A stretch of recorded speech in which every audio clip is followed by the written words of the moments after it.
राहुल और जय, आज मैं इतना खुश हूँ कि मेरे पास शब्द नहीं है बताने के लिए। अरे भाई 6 साल के बाद अपने दोनों बेटों को एक साथ देखने का एक बाप को जो खुशी होती है ना, तुम उसका अंदाजा भी नहीं लगा सकते।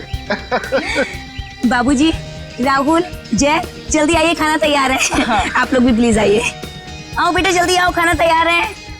हाँ भाई मेरे मिक्की माउस। क्या खाएंगे भैया? मिक्की बेटा आप क्यों? ये हलवा लीजिए ना, नीता ने खास आपके लिए ही तो बनाया है, लीजिए। अरे वाह। तो बेटा मिक्की, भूख लगी है ना? वाह क्या स्वादिष्ट हलवा है, मजा आ गया।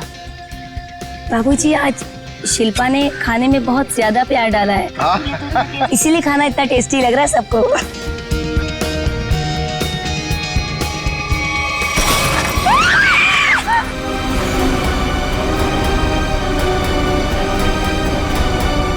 ये क्या?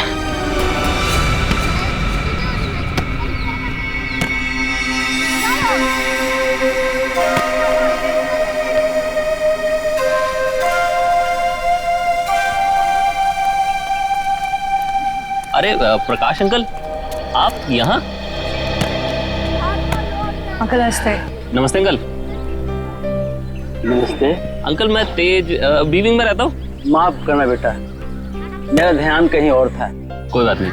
अंकल आप यहाँ धूप में अकेले बैठ के क्या कर रहे हैं? बेटा सुनील घर की चाबी देना भूल गया, पर फिक्र की कोई बात नहीं, वो आता ही होगा। अंकल तो हम सुनील जी को फोन लगा देते हैं, उन्हें तो आते आते शाम हो जाएगी। अरे नहीं, काम के वक्त उसको फोन करके परेशान मत करो। जैसी आपकी मर्जी अंकल, लेकिन कम से कम आप हमारे घर पे आके इंतजार कर लीजिए। नहीं मुझे चलेगा, मुझे अकेला छोड़ दो।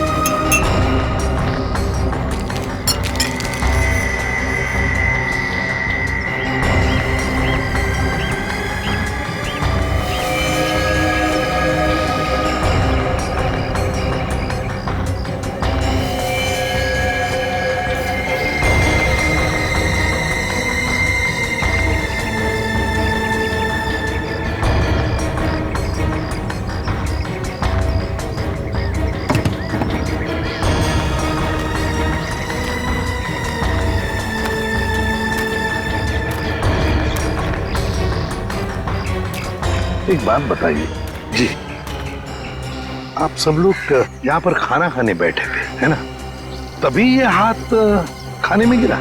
जी सर। ऐसा डरावना हाथ तो हमने पहले कभी देखा ही नहीं, और सर हम तो एकदम से डर गए थे।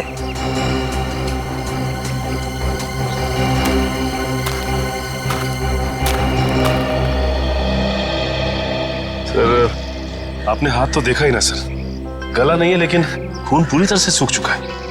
बहुत बुरी हालत से काटा है ये हाथ। अगर ये हालत इस हाथ की है, वही सोच रहा हूँ जिसका ये हाथ काटा गया है उसके और शरीर के हिस्से का क्या किया होगा। सर क्या ये हाथ देख के हम पता नहीं लगा सकते कि ये आदमी का हाथ है या किसी औरत का हाथ है? ये तो साळुंखे बताएगा, उसका काम है।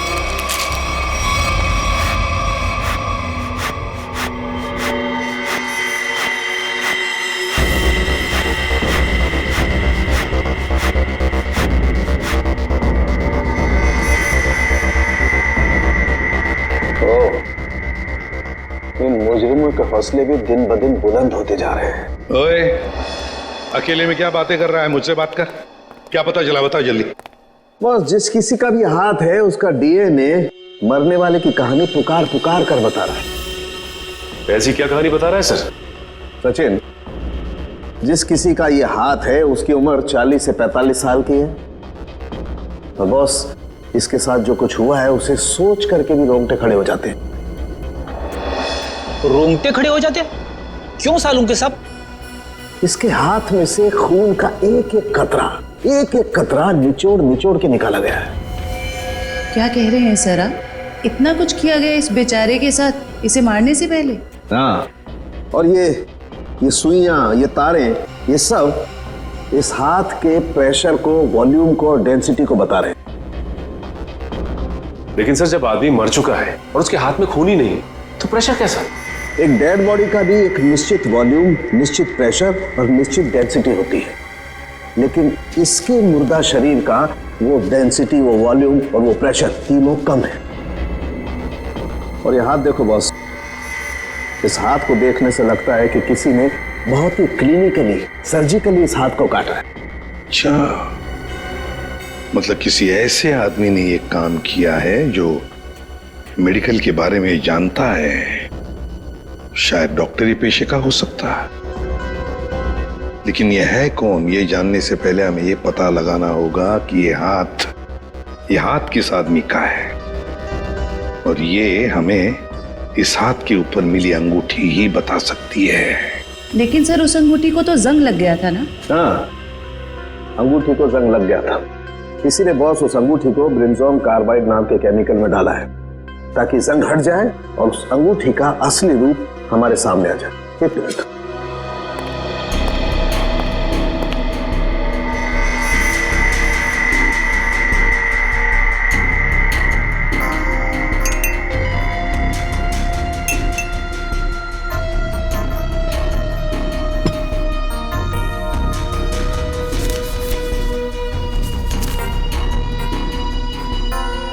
ये देखो बॉस, ये अंगूठी एकदम साफ।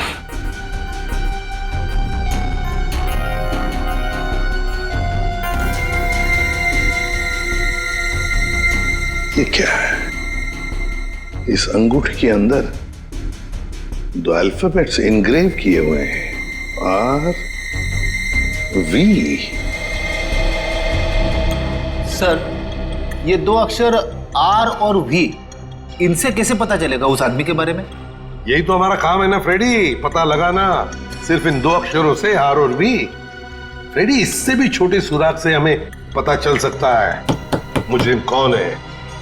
सर हो सकता है ये आरवी मरने वाले के नाम का इनिशियल हो सकते हैं, और सचिन ये भी हो सकता है कि वो इनिशियल्स आर वी पत्नी के भी हो। वो अंगूठी शायद शादी की अंगूठी हो। सर एक और बात, वो अंगूठी प्लैटिनम में बनाई गई थी। सर ऐसी अंगूठियां आसानी से बाजार में मिलती नहीं है, खास ऑर्डर देकर बनवाई जाती है। बिल्कुल सही। बस उस अंगूठी का फोटोग्राफ शहर में जितने भी जौहरी है उन सबको भेज दो, पता चल जाएगा किस जौहरी ने वो अंगूठी बनाई थी और किसके लिए। R V. Yes sir. Sir एक बात समझ में नहीं आ रही है कि अगर ये खूनी आरवी को मारना ही चाहता था तो आसान मौत भी तो दे सकता था, ये काटने की क्या जरूरत? सचिन मरने वाले की पहचान छुपाना चाहता था, वो पहचान छुपाना चाहता था। सर आपसे मिलने कुछ लोग आए हैं और वो कह रहे हैं कि अर्जेंट है। बुलाओ। आइए। नमस्ते सर। आइए, बताइए क्या बात है? सर एक बहुत ही बड़ी मुसीबत आ गई है, बस आप ही हैं जो हमारी मदद कर सकते हैं। मुसीबत? कैसी मुसीबत? सर हम लोग मोतीलाल नगर की रोज सोसाइटी से आए हैं। हमारे बिल्डिंग में एक बुजुर्ग रहते थे, प्रकाश जी। रहते थे मतलब? क्या आप नहीं रहते? सर कल तक तो थे, सोसाइटी के पार्क में बैठे हुए देखा था हमने उन्हें, बोरिया बिस्तर बांध के बैठे थे। तो आप लोगों ने जाकर उनसे पूछा नहीं कि क्या बात है, क्या तकलीफ है, हैं? पता नहीं सर, हमने उनसे पूछा तो कुछ अजीब सा बड़बड़ाने लगे। सर उनके बाहर बैठने की कुछ ना कुछ वजह जरूर है। क्या वजह हो सकती है? सर उनका सौतेला बेटा सुनील बहुत ही ज्यादा बदतमीज और झगड़ालू किस्म का इंसान है वो। सर हमें लगता है उसी ने ही सामान सहित अपने पिता को घर से बाहर निकाल दिया है। पता नहीं कहाँ होंगे वो। हो सकता है वो अपने ही घर वापस चले गए हों। घर में चेक किया आपने? हम लोग गए थे वहां पे, वो वहां नहीं थे, और हमने सुनील से पूछा तो उसने बोला कि उसे पता नहीं है। सर उससे उनकी कोई परवाह नहीं है। सुनील? हेलो, हाँ कहाँ पे? एक मिनट, आप क्या नाम बताया आपने? मालती? ठीक है, देखिए आप लोग चिंता मत कीजिए, आप सिर्फ उनकी फोटो भिजवाइए हमें, हम देखते हैं। सर मालती नाम की हाउसवाइफ इंदिरा नगर से गायब है सर। इंदिरा नगर से मालती और मोतीलाल नगर से एक बुजुर्ग, दोनों के दोनों गायब है। इन दोनों के घर जाना पड़ेगा, पूछताछ करनी पड़ेगी।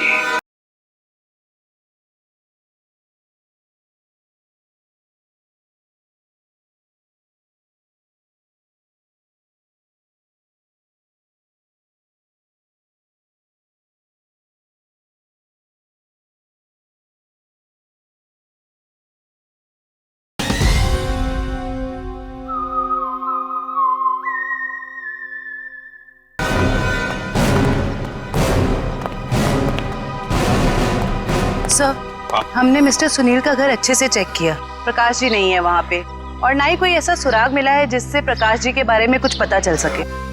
सर, मैंने कहा था ना कि मुझे कुछ नहीं पता कि वो कहाँ चले गए। प्रकाश जी तुम्हारे सौतेले पिता थे, तुम्हारे उनके साथ अक्सर झगड़े हुआ करते थे, है ना? क्यों? सर, झगड़े होते थे, पर किस घर में झगड़े नहीं होते। इसमें सौतेली वाली बात कहाँ से आ गई सर? सगे बाप बेटों में भी तो झगड़ा होता है ना। मैंने उन्हें हमेशा सखी से ज्यादा समझा। अगर इतना प्यार था तो फिर उन्हें बाहर क्यों छोड़ दिया? सर, उन पे घर की डुप्लीकेट चाबी थी, चाहते तो घर में बैठ सकते थे। सर, मुझे तो लगता है कि इन दोनों ने ही मजबूर किया होगा उन्हें घर छोड़ने के लिए। ये आप क्या कह रहे हैं सर? हम ऐसा क्यों करेंगे? सर, आपको क्या लगता है मैं अपने पापा के साथ कुछ गलत करूंगा? सर, मेरे पापा को ढूंढ के ला दीजिए सर। हाँ, प्रकाश जी को तो हम ढूंढ कर निकालेंगे ही निकालेंगे, वो तो हमारा फर्ज है।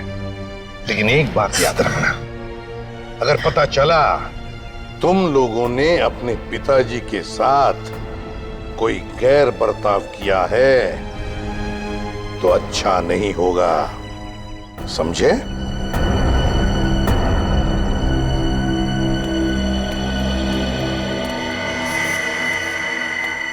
सर, ये वो लेटर है जो मालती छोड़ के गई थी।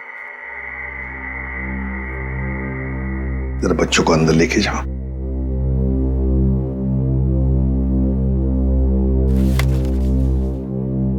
मैं मालती अपने पूरे होश में बिना किसी दबाव के ये खत लिख रही हूं। मैं अपनी रोजमर्रा की आम जिंदगी से इस घर गृहस्थी से तंग आ गई हूं और अपनी मर्जी से छोड़ के जा रही हूं। मुझे माफ कर देना विनय, माफ कर देना राहुल। कुछ दिन आप सबको बहुत तकलीफ होगी मेरे बिना, मगर फिर आदत पड़ जाएगी। मेरे वापस आने की उम्मीद मत रखना, हमारा साथ यहीं तक ही था। मालती। सर, ऐसे कैसे कोई पत्नी अपने बसे बसाए घर को छोड़ के जा सकती है? वही तो। वो मैं कल बच्चे को स्कूल छोड़ने गई थी ना, तब वो मुझे वहां मिली थी, तो मुझे उसका बर्ताव कुछ अजीब सा लगा। कुछ अजीब सा लगा मतलब? कैसा लगा आपको? मतलब वो बच्चे के सामने रो रही थी। सर, हमेशा अपना और पापा का ख्याल रखना। आप कहीं जा रहे हो क्या? मैं भी चलूंगा आपके साथ। नहीं बेटा, मैं कहीं नहीं जा रही।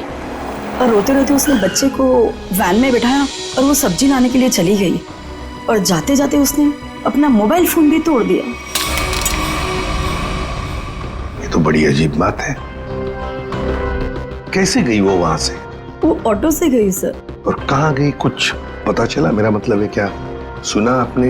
नहीं, मैं सुन नहीं पाई सर। चलो ठीक है, thank you very much. Sachin, Motilal Nagar और इंदिरा नगर के जितने भी रिक्शा वाले हैं उन सबको प्रकाश जी और मालती के फोटोग्राफ्स दिखाओ। एक्सक्यूज मी, भाई साहब, इस आदमी को आपने यहाँ कहीं देखा क्या?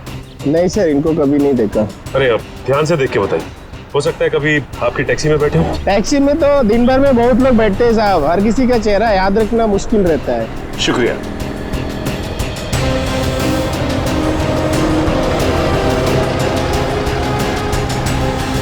भाई साहब, आप देखिए इन्हें, कहीं देखा है आपने? इस बुजुर्ग आदमी को तो मैंने पिंजर की खाड़ी के पास छोड़ा था। पिंजर की खाड़ी?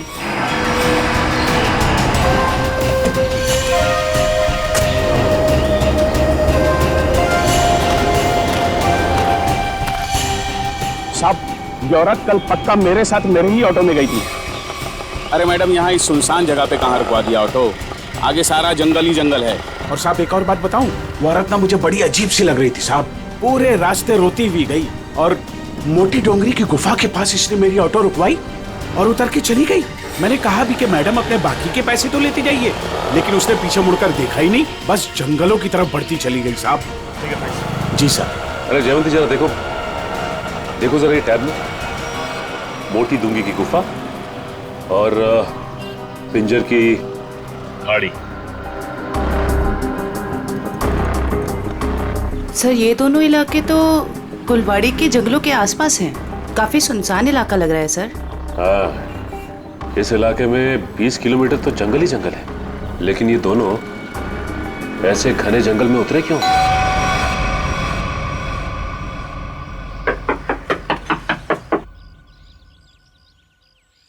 बड़ी अजीब बात है, रिंग पे आरवी गुदा है और नाम हितेन कुमार।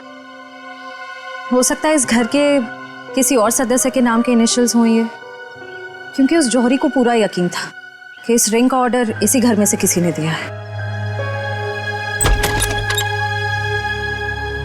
जी कहिए। नमस्ते, हम सीआईडी से हैं। सीआईडी? अंदर आइए।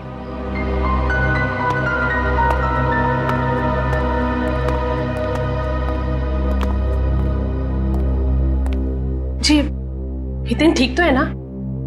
कहाँ है वो? आप उन्हें साथ नहीं लेके आए?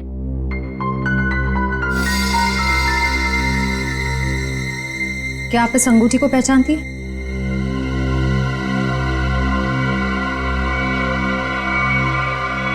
संभालिए अपने आप को। मैम ये लीजिए।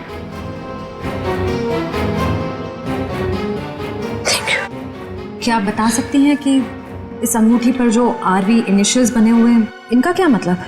अपने माता पिता के नाम पे गुंदवाया था इन्होंने। ससुर जी का नाम राकेश था और सासू माँ का नाम विनीता। मुझे लग रहा था कि जरूर कुछ ना कुछ बुरा हो रहा है। हितेन कभी मुझे बिना बताए घर से गायब नहीं हुए। क्या आप मुझे उन्हें मिलवा सकते हैं प्लीज? मैम दरअसल हमें उनका कटा हुआ हाथ। बस कुछ मत बताइए, मैं और कुछ सुन नहीं सकती। मैं जानती थी हितेन जिस राह पे चल रहे हैं उसका अंत अच्छा नहीं होगा।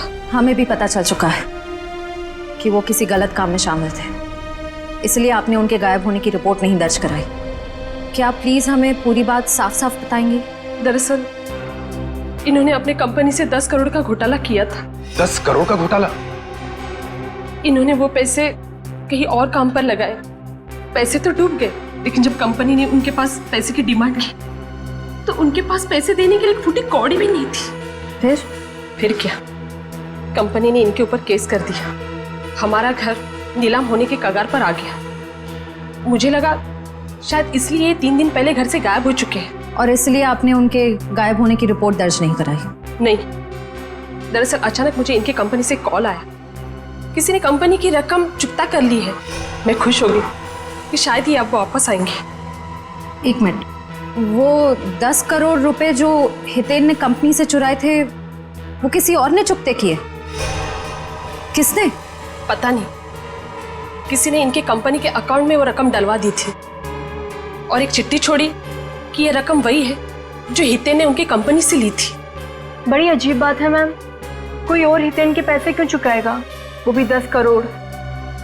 इसके पीछे जरूर कोई गहरा राज है। मैम, आपके रिश्तेदारों ने या दोस्तों ने हितेन को ढूंढने की कोशिश नहीं की? कोशिश की न, हितेन की गाड़ी भी मिली कुलवाड़ी जंगल के पास, लेकिन हितेन का कुछ पता ही नहीं चला। कुलवाड़ी जंगल।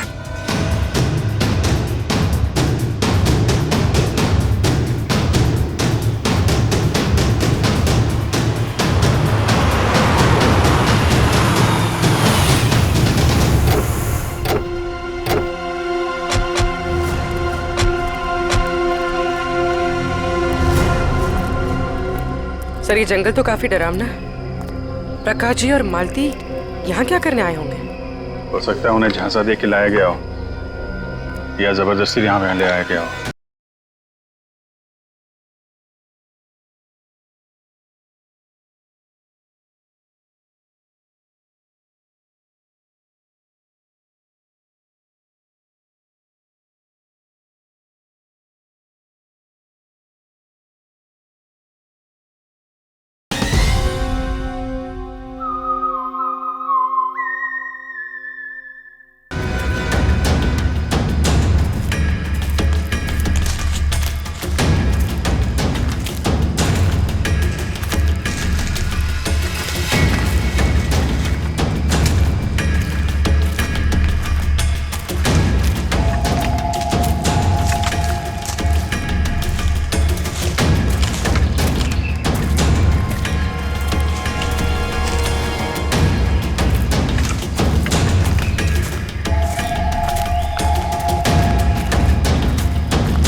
अभिजीत,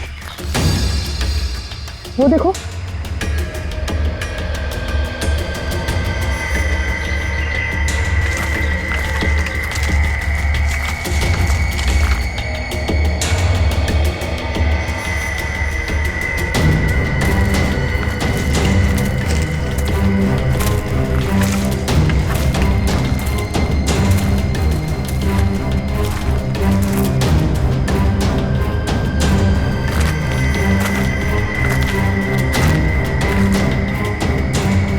इतने सारे कपड़े, ये जूते, ओह माय गॉड, खून देखा? Oh no.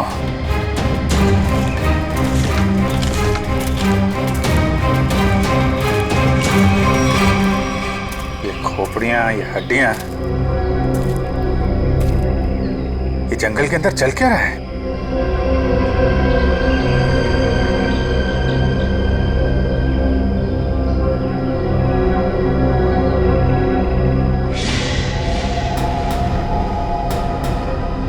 कौन है? कौन है वहाँ?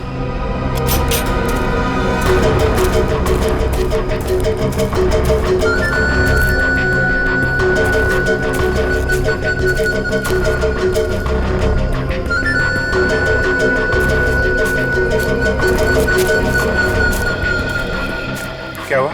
वहां तो कोई नहीं है सर। सर वहां पे कुछ था सर। सुनसान जंगल में कौन हो सकता है? ये तो सारे कपड़े, जूते और ये हड्डियों को देखकर लग रहा है कि अलग अलग उम्र के लोगों को शिकार बनाया गया है। बहुत खतरनाक अपराधी है। मासूम भोले भाले लोगों को यहाँ बुला के मार डालता है।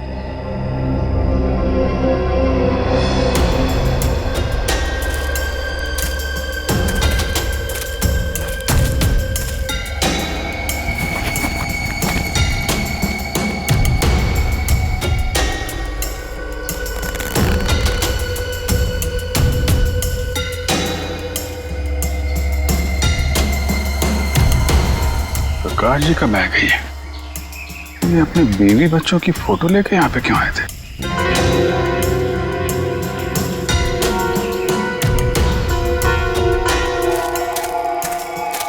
ए रुको!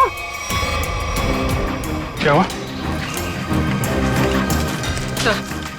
सर वहां पर कुछ अजीब सा था सर। गाड़ी क्या हुआ सर? सर जंगल में कोई आया है? तुम लोग देखो जरा जाके।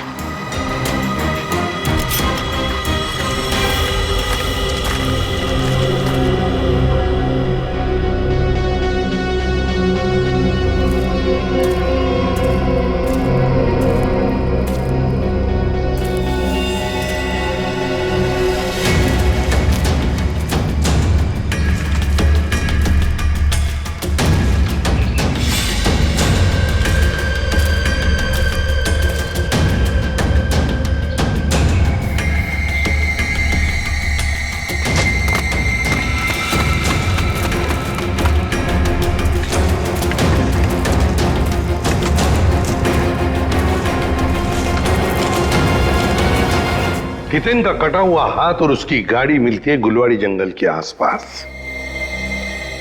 समझ में नहीं आ रहा, पता नहीं क्यों सचे मुझे ऐसे लग रहा है कि हितेन का केस, मालती का केस और प्रकाश जी का केस, इन तीनों केसेस का आपस में कोई ना कोई संबंध है, कोई ना कोई संबंध है। सर प्रकाश जी और मालती के बारे में कुछ और पता चला है। क्या? सर ठीक हितेन की तरह ही प्रकाश जी और मालती दोनों कर्जे में थे। प्रकाश जी के बेटे को 5 लाख रुपए देने थे और मालती जी का घर गिरवी रखा था। सर दोनों के गायब होते ही इन दोनों का कर्जा किसी ने चुका दिया। हितेन भी कर्जे में था, मालती भी कर्जे में थी, प्रकाश जी भी कर्जे में थे। तीनों के तीनों गायब होते, तीनों के तीनों आखिरी बार दिखाई पड़ते हैं गुलवाड़ी जंगल के आसपास। काम करते हैं उस लाइन पर, गुलवाड़ी जंगल के लाइन पर जितने भी ऑटो रिक्शा वाले और टैक्सी वाले धंधा करते हैं, सबको यहां लेकर आते हैं। सब हम लोगों को क्यों बुलाया? इसलिए बुलाया है कि हमें तुम लोगों की मदद चाहिए। हम क्या मदद कर सकते हैं साहब आपकी? देखो, खैर गांव से गुलवाड़ी के जंगल के रास्ते पर तुम लोग अपनी अपनी गाड़ियां चलाते हो, है ना? साहब टैक्सी तो पूरे शहर में घूमती है। हाँ, लेकिन सारी टैक्सियां गुलवाड़ी भी नहीं जाती। सिर्फ वही गुलवाड़ी जाती है जो खैर गांव से होकर जाती है। हाँ साहब, गुलवाड़ी पर आकर तो रास्ता ही खत्म हो जाता है, उसके बाद तो घना जंगल आता है साहब। बस तो उसी जंगल के बारे में हम लोग जानना चाहते हैं। वैसे वो रास्ता बहुत सुनसान है ना? हाँ साहब। तो फिर ऐसे सुनसान रास्ते पर ज्यादा लोग तो जाते नहीं होंगे, गिने चुने ही लोग जाते होंगे, है ना? हाँ साहब, बिल्कुल। तो एक बात बताओ, पिछले 2-3 महीनों में क्या तुम लोग किसी पैसेंजर्स को उस रास्ते पर लेके गए थे? याद करो। हाँ साहब, मुझे याद है साहब। मैंने पिछले 3 महीनों में उस रास्ते पर 2 अलग अलग लोगों को छोड़ा है। मैंने भी एक सवारी को छोड़ा था साहब पिछले महीने। साहब पिछले महीने मैंने भी एक सवारी छोड़ी थी, वो एक आदमी था। तो क्या उन लोगों के चेहरे याद आ रहे हैं तुमको? साहब चेहरा तो नहीं याद, पर उसकी बातें जरूर याद हैं। बहुत परेशान था वो, किसी से फोन पे कह रहा था कि मैं आ रहा हूँ, कुछ परेशानी तो नहीं होगी ना? साहब मुझे याद आया, मालती जी के अलावा मैंने एक लड़की को भी छोड़ा था और वो लड़की पूरे रास्ते रोती रही। साहब मुझे तो लगता है कि वो लड़की घर छोड़कर भाग कर आई थी। हाँ साहब, और गुलवाड़ी के रास्ते पर उतर गई वो। मैंने अपने सवारी से बोला था यहाँ पर ऑटो और टैक्सी नहीं मिलेगा साहब, पर उसने कोई जवाब ही नहीं दिया। सर ये तो बिल्कुल प्रकाश और मालती के केसेस जैसा है। हाँ श्रेया, ये तीनों के तीनों केसेस एक जैसे ही हैं और जरूर और भी ऐसे केसेस होंगे। लेकिन हितेन, प्रकाश और मालती, इन तीनों के जिसने भी कर्जा चुकाया है उसी ने इन तीनों को गायब भी किया है। समझ में नहीं आ रहा है ये सब करने के पीछे ये खोने का मकसद क्या है? मकसद तो पता नहीं अभिजीत, लेकिन इतना जरूर कह सकती हूँ कि ये एक हॉट ब्लडेड मर्डर है। सोचा समझा किया गया अपराध जो किसी पढ़े लिखे आदमी ने किया है। पढ़े लिखे आदमी? ये देखो, इस खोपड़ी को किसी केमिकल में डुबो कर रखा गया था। केमिकल में? क्या जंगल में कोई लैब खोल के रखी है क्या उसने? हो सकता है। एक मिनट।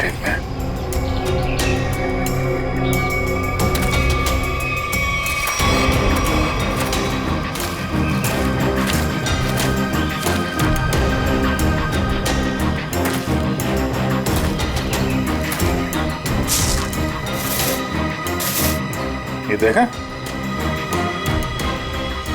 जंगल में पाइप कैसे आ गई? लेकिन नक्शा में तो कोई पाइप वगैरह नहीं थी। वही तो,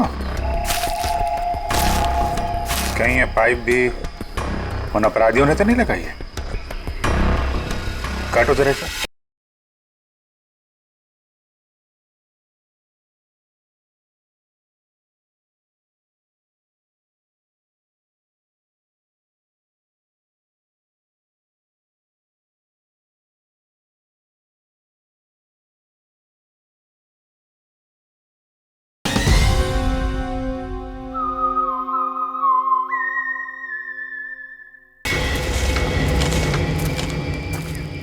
निखिल,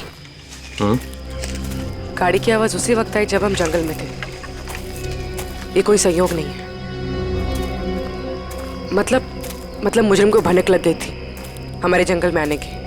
भले ही भनक लग गई हो, लेकिन हमारे हाथों से बचेंगे नहीं हमको।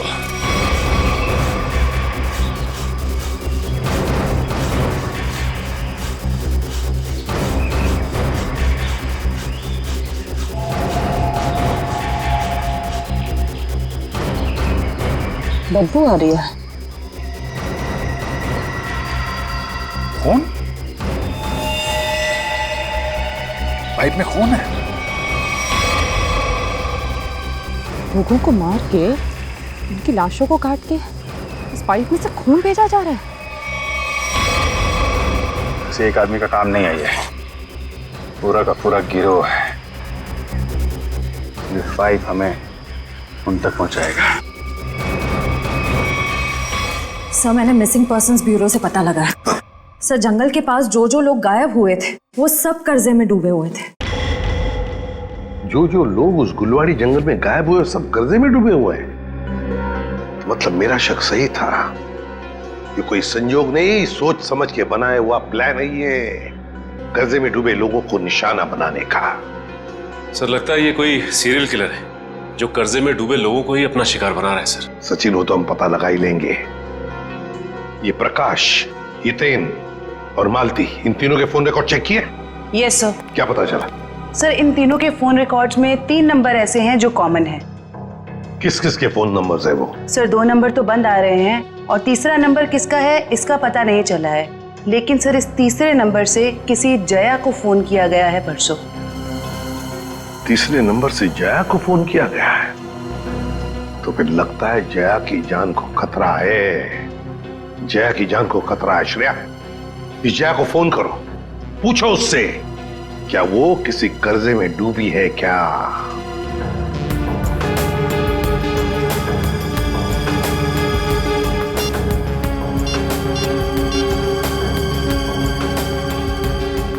जया,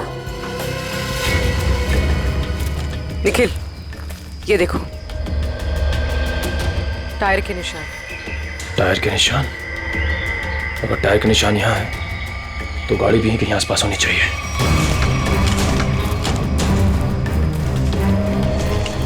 गाड़ी उस तरफ है, संभाल के।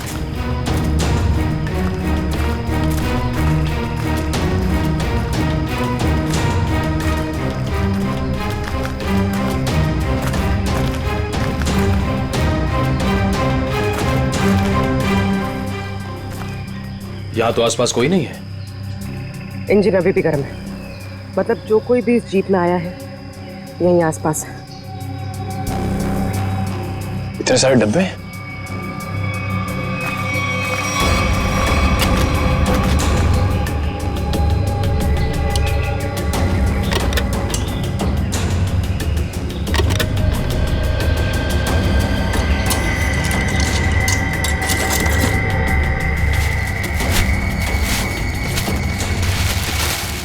ये तो अस्पताल का सामान है।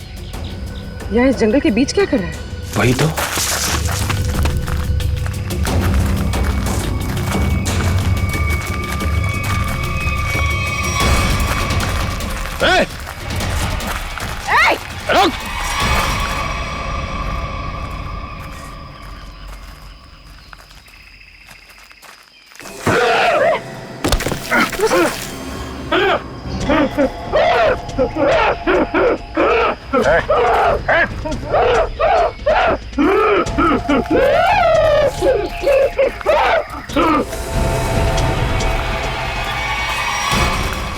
रुक!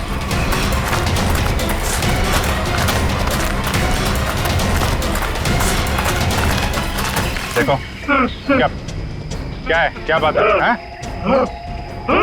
तो बोलो, क्या बोलना चाहते हो? किसी ने तो को नहीं मारा। मैं इसकी दिमागी हालत देख के तो नहीं लगता ये। देखो ठीक है, तुम जाओ यहाँ से अभी। चलो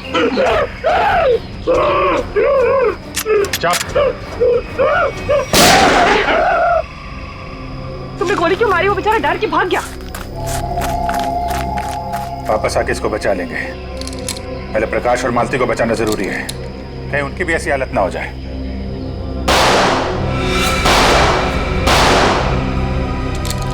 गोली की आवाज? कहीं निखिल पूरी मुसीबत में तो नहीं? लेकिन उन्हें ढूंढेंगे कैसे अभी? जिधर से गोली की आवाज आई है उधर। देखो प्लीज, जब तक मुझे पैसे नहीं मिलेंगे तुम फोन पे ही रहना।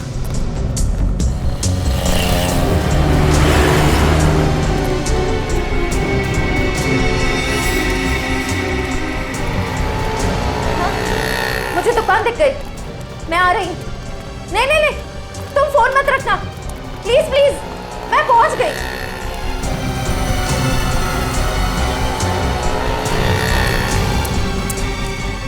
भाई साहब वो मिट्टी का तेल दो ना।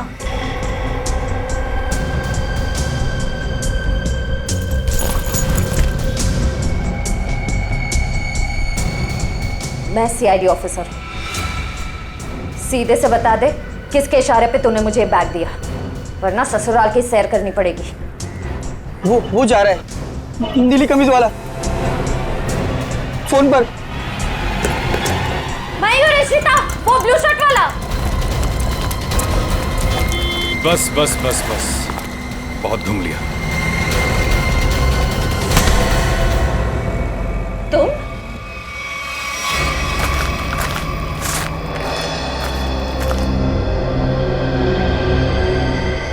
घसीटने के निशान।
रुक जाओ।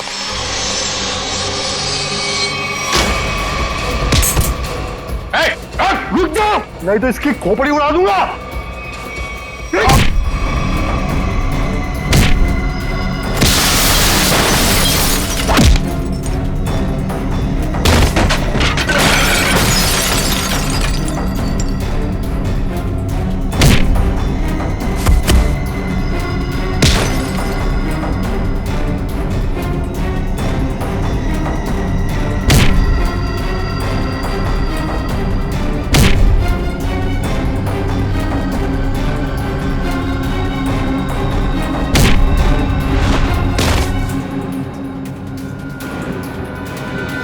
कि बस लगी तो नहीं?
पूर्वी, उसका नकाब उसका ये साथी उतारेगा।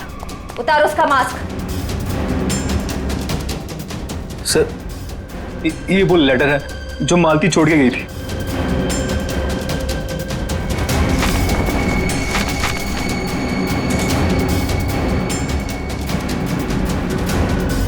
ये आप क्या कह रहे हैं सर? हम ऐसा क्यों करेंगे? पैसों की लालच में तुम इतनी गिर गई, तुमने इंसानियत को शर्मसार कर दिया। यहाँ तक कि अपने पिता समान ससुर तक को नहीं छोड़ा तुमने।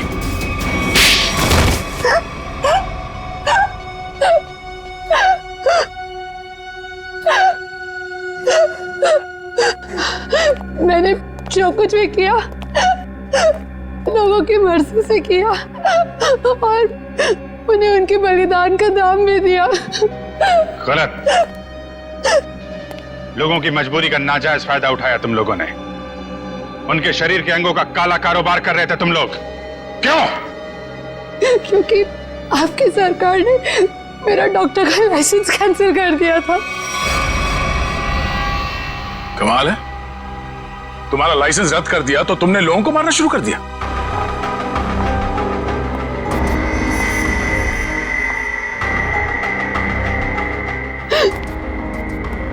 तुम्हारे आड़े टेढ़े एक्सपेरिमेंट ने यह हाल कर दिया लोगों का।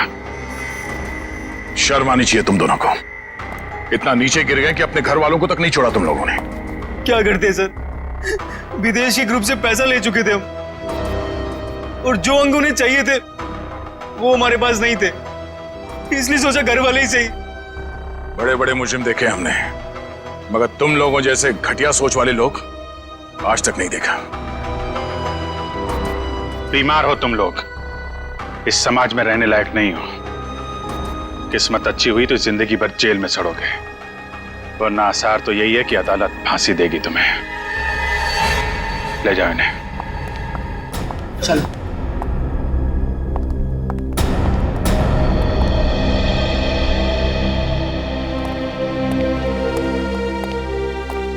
इनका किसी अच्छे अस्पताल में इलाज करवाते हैं।